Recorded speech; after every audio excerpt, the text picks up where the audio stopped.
Hey, it's Paul and Jake, and this is our first whiteboard video, and so far so good. We actually called 911 trying to put the phone in the tripod, so that was good. We only had the police call us 3 times this morning, so Yeah, we're off to a good start. yeah. Paula used to be a dispatcher, so she was like, 911, what's your No, emergency? I pretended I didn't know. Oh, yeah. So, anyways, first one, so let's see how this goes. Top 5 reasons to build an ADU. So you might be wondering, what's an ADU? I've heard the term SDU, but I haven't heard the term ADU. So an ADU is an accessory dwelling unit, and I guess it's more of an American term. It's most commonly used in the States. I think here in Canada we hear laneway house, garden suite, coach house, like that kind of stuff. But we decided to stick with ADU. It's like the universal term. So Yeah, for sure. We'll and stick it's with that. basically, yeah, that's exactly what it is. It's Yeah. its own little dwelling Detached from the house. in the backyard. Yeah, for sure. We'll get into it a little bit more here. So, all right. So number 1 is offset cost of living. So this is for homeowners that decide to put an accessory dwelling unit in their backyard, and you build it up and you can rent it out. So what this allows is, either just offset your total cost of living, or it can also allow people to maybe purchase a home in a more desirable neighborhood with a higher purchase price, because with the rental income, they can afford to purchase a higher value home. And with that, you can also get into neighborhoods with better schools for your children. And you know what? It may even allow people to make that step into home ownership, maybe with their income in higher markets. Like London's pretty, I know it's not expensive compared to other things, but it's still expensive. With that rental income, it may allow you to actually step into home ownership, whereas with just based on your own income, you can't step into that game. So that's also a benefit. So moving on, I think that was the last one, eh? Yeah. Number 2 is higher rental income. So this is for the investors out there. And I like to compare it to, say, a shared unit building. So if you had a apartment in a bungalow on the main floor and an apartment in the basement, the accessory dwelling unit, because it's detached, it's on its own, it's modern, it's new, is going to demand more rental income than, say, the basement apartment, for sure. Yeah. One good thing about them being completely separate is that everything's separate. So you have like separate HVAC, which isn't really typical in our area. So yeah, we separate the HVAC in our secondary units that are in a shared space, but I don't think it's not commonplace. typical here, or at least from what we know. So yeah, like, if Jake's downstairs cooking a stinky fish, I don't have to smell it. Yeah, Paul's cooking a red snapper or something. Anyways, so for these ones in London, Ontario, depending on the area and the size of the unit, whether it's a 1-bedroom or 2-bedroom, you're going to get anywhere between 1,500 to 2,000, just depending on area and size. And that's all plus utilities. So you can, when building, you separate the gas, hydro, water, all separate. So 1% rule, if you know what that is, it's basically, so for an example, for 1% rule would be like, say if you had a house renting out for $1,700 a month, the 1% rule would be that you could only, to meet the 1% rule, you could rent that out, or you purchase that home for $170K. So like the 1%, so 1,700 versus 170K, which doesn't happen in London. But if you build a ADU, you're definitely going to meet or exceed the 1% rule. We'll get more into costs on another video, but yeah, definitely going to exceed that. So great investment if you're an investor. And if there's anyone in London, Ontario, and other cities too, but London for sure, because we know the bylaws there, and you have a single family rental and you haven't split that into 2 units, something to consider for sure. So Definitely.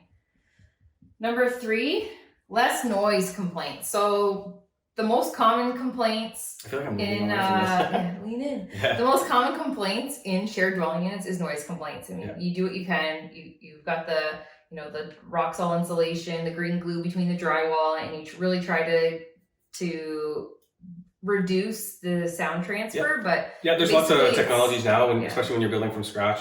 Like we're converting our units from scratch, so there's a lot of technologies, and you can reduce it a lot. But with the accessory dwelling units, completely detached, you're actually, in most cases, further away from the main house is further away from the detached unit than the neighbors to your left and right. So it's great that way.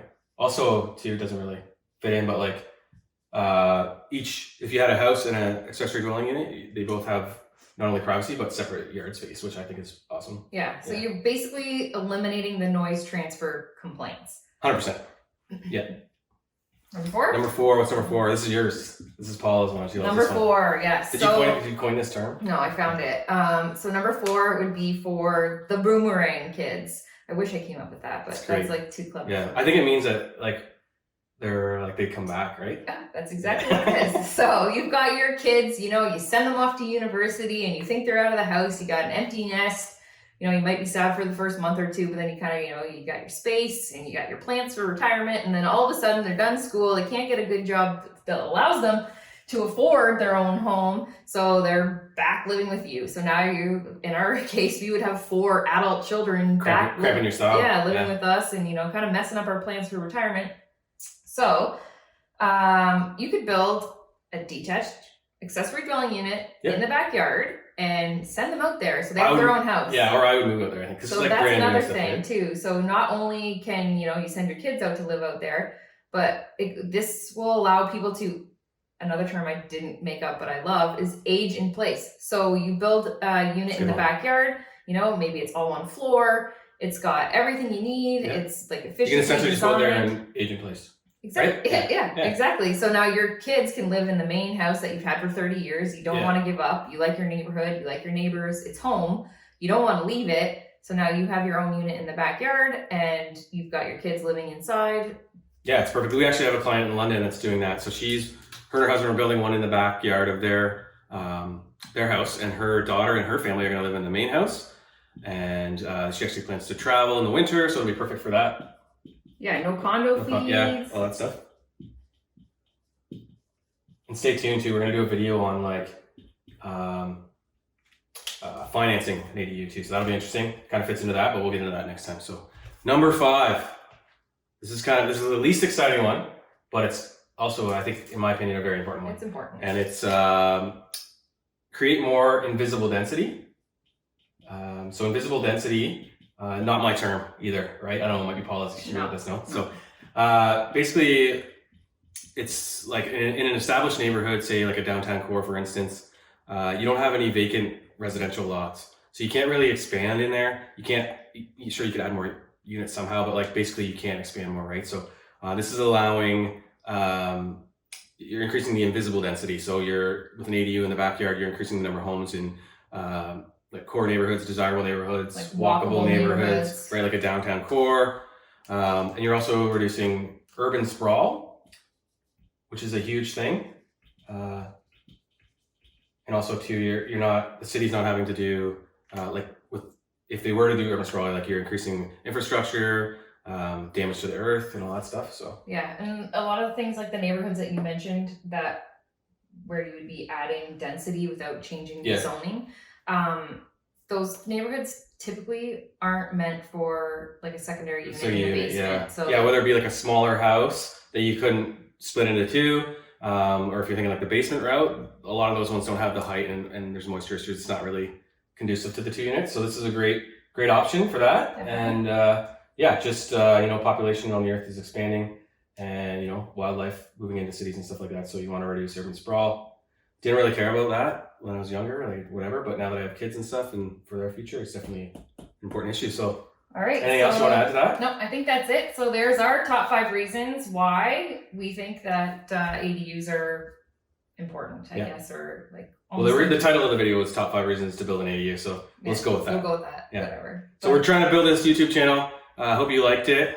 You like it? Yeah. And you subscribe. Yeah. And if you have any questions about any of this stuff, we could go on and on and on. We're very passionate about ADUs. Yeah, I love this stuff for sure. So send us an email, hit us up on Instagram or Facebook. You can put that in the notes or whatever. And yeah. Yeah. And yeah. Until then, smash that like button.